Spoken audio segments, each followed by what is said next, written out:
Morning, everyone. Sorry about the sound yesterday. I didn't change anything, and I kind of talk at the same volume I usually talk at, so I don't know what happened. And I didn't have time to fix it, so I've just kind of left it up. I apologize. I'm sorry. I hope this one's better. Here we go. I'm going to get into a little bit of international news and then come right back to Canada. China has shut down more cities. Beijing cancels major events due to this coronavirus, and this is a big deal. I'm not going to go through this. Link is in the description, but shutting down a city of 11 million people is not something to take lightly. I think it's strange that Canada is still not screening passengers. No SARS-like precautionary measures are in place, and that's, well, I mean, when China's doing this, no response? Weird, right? Like, that's strange. Moving into Canadian news, this is just a quick one as well. Toronto is now less affordable to live in than San Francisco or London, and there's a big chart here, and we're not quite as expensive in Toronto as Vancouver and Hong Kong, but we're up there, right? Los Angeles is a little bit more expensive. San Francisco, you could get a better apartment for cheaper in San Francisco, right? Wow, unbelievable. And London is less expensive than Toronto. Link in the description if you want to explore that a little bit more yourself. Getting on to one of our two main stories today. Brampton has one hospital, not two hospitals. And the population of Brampton is around 700,000 people. One hospital. What do you think would people aren't connecting the dots here. The problem with overcrowding, the problem with overloading our systems is that systems break. They break when you need them most. What possible calamity could we see? How close is Brampton to the airport? Oh, and really, just a little bit of precautionary measures, and also a little bit of spending on things like infrastructure would be important. But CP24 is reporting, quote, Brampton City Council declares healthcare emergency, demands more funding for its hospitals. I'm not going to read this one. This is actually a CBC article that I'm going to read on the same thing published yesterday, talking about Ontario hospitals as a whole. So Brampton has a problem. They're declaring a healthcare emergency, but province-wide, overcrowding is impacting the province's ability to deliver services. This is because we are spending a lot of our taxpayer dollars on non-citizens and other various reasons. We don't have enough long-term care beds. So if you don't have a long-term care bed, you have to stay in the hospital bed. If you are taking up one hospital bed, that is another person who can't come into that bed. Even if you don't need to be in the hospital, but there's nowhere to discharge you to, like a long-term care bed, you stay in the hospital, right? So multiple factors. It's not just one factor that's making this happen. There are multiple things that are contributing to this, but decades of lax spending on Canadian infrastructure to improve hospitals or increase hospitals with growth. It is the provinces and the federal government's job to make sure that growth and infrastructure spending are in pace. And instead of doing that, the Trudeau government has sent billions of dollars to the Asian Infrastructure Bank, to outside of Canada. And our provincial government was run by Liberals up until recently, up until 2018, the election that brought Doug Ford to power. So Doug Ford has had a little bit of time, 2 years a year and a half, year and a bit, to make movements on some of these healthcare things. But at the same time, the federal government has just been loading costs on cities like Toronto because of shelters that are getting full and other services that are being used by non-citizens. So that's what I mean by spending billions on non-citizens. We have people who are jumping the border, walking into Canada. Those people get served by the Canadian Border Services agencies. They get run through the court systems. They get hotels. They get all sorts of a daily allowance, a salary. They get paid. We have Canadian people who can't get healthcare. We have Canadian people who are homeless. This seems offensive to me. And pulling our pockets out and saying we just can't afford healthcare in the face of all of those facts drives me absolutely bonkers. It just is unbelievable. It's unbelievable that more people aren't angry about this. Here's CBC reporting. Some of Ontario's biggest hospitals are filled beyond capacity nearly every day, new data reveals. This was published January 22nd. Today is January 23rd. Overcrowding has become so common in Ontario hospitals that Beds are now placed in hallways and conference rooms, not only at times of peak demand, but routinely day after day, research by CBC News reveals. New data obtained through a Freedom of Information request show the widespread extent of the province's hallway medicine problem, something that Premier Doug Ford has promised to end. An exclusive analysis of the data by CBC News shows that hospital gridlock, a phenomenon that used to be restricted to surges in patients during flu season, is the new normal. Some of Ontario's biggest hospitals were filled beyond 100% occupancy, nearly every day in the first half of last year, 2019. 5 hospitals in the GTA, as well as the main hospital in Hamilton, Sudbury, Peterborough, and Niagara Falls all spent more than 160 days over their funding capacity during the 181-day period from January through June 2019. CBC News analyzed data for all 169 acute care hospital sites in the province during this 6-month timeframe. Some of the key findings: 83 hospitals were beyond 100% capacity for more than 30 days. 39 hospitals hit 120% capacity or higher for at least one day. 40 hospitals averaged 100% capacity or higher.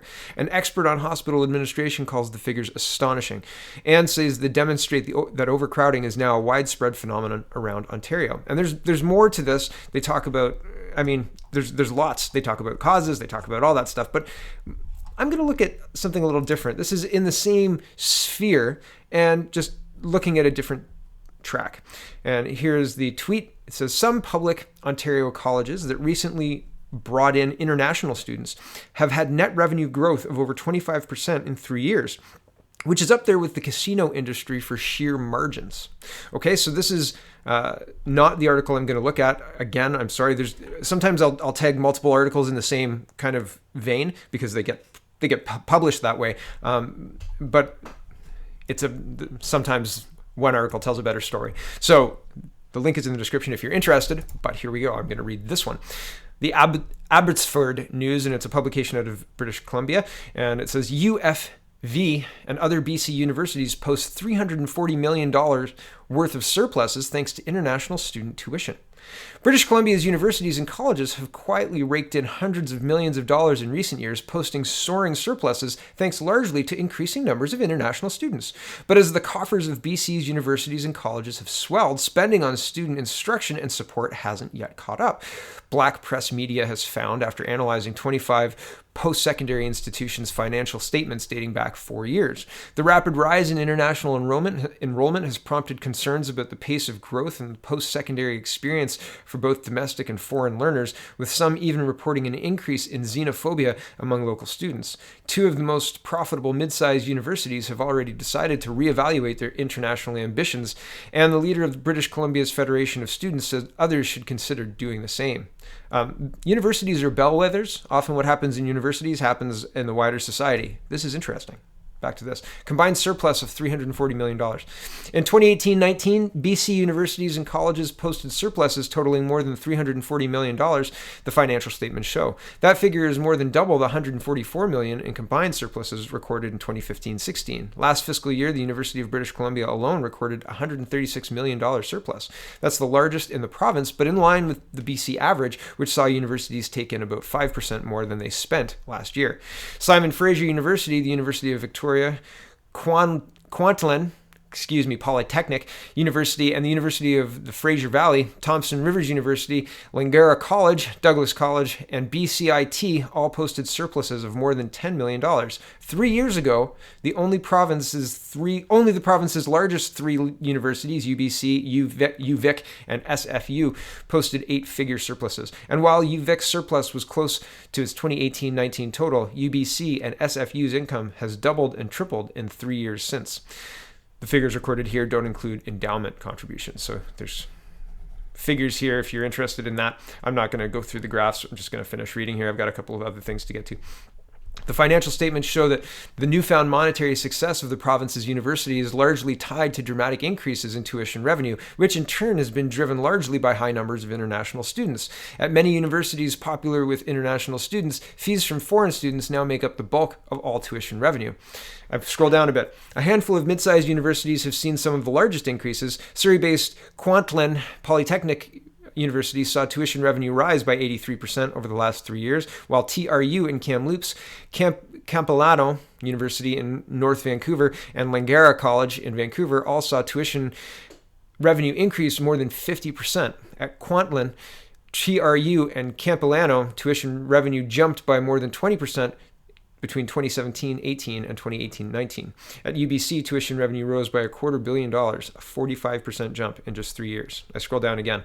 The University of the Fraser Valley, where the number of international students has doubled since 2015, has also put the brakes on international enrollment. Officials there now hope to hold the international student population to no more than 20% of all enrollment until a long-term plan is crafted and a variety of concerns are addressed. I find this solution interesting too. 20%? How do you... I mean, I can see multiple Twitter threads exploding about that number, right? If you tried to take that number to the international or the national Canadian community, people would just lose their ever-loving mind. And I mean, I think it's too high personally, but that doesn't matter. And I think people would lose their mind because they think it's too low, right? But I think it's too high. So I just want to make that clear. Back to the article. In September, a report issued by UFV's Vice President of Students found a wide range of issues stemming from the dramatic rise in international enrollment.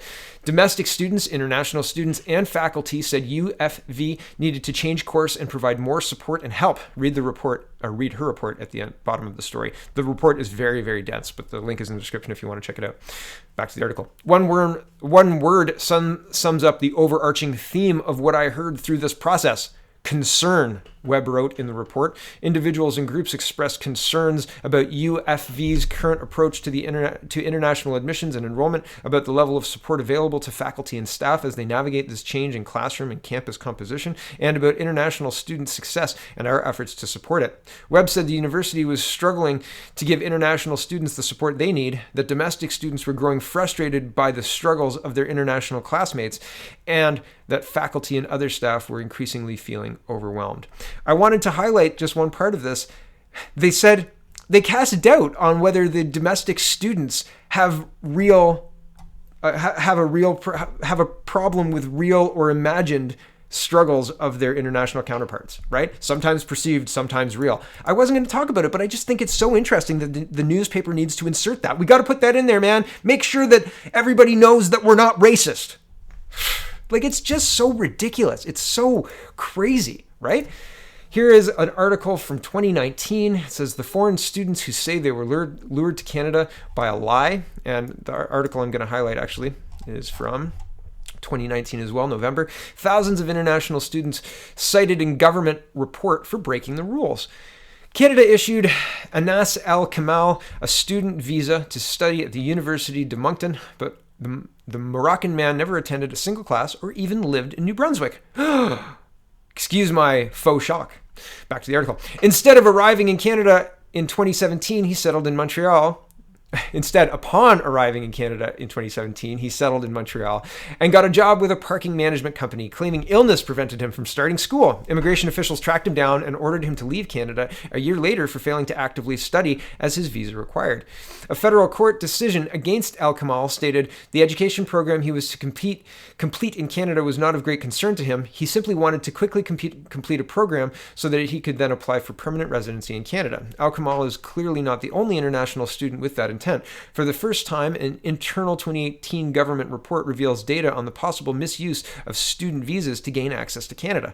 According to the report from Immigration, Refugees, and Citizenship Canada obtained under an Access to Information request, roughly 10% of international students enrolled in post-secondary institutions are potentially not complying with the conditions of their study permits for anything from academic suspension to no-shows. But the number of students breaking the rules is likely higher because schools fail to report the enrollment status of up to 20% of international students. Now, I wonder why the schools would do that. Why? What possible motivation could they have to misreport students not showing up to class and not fulfilling their obligations? I couldn't imagine.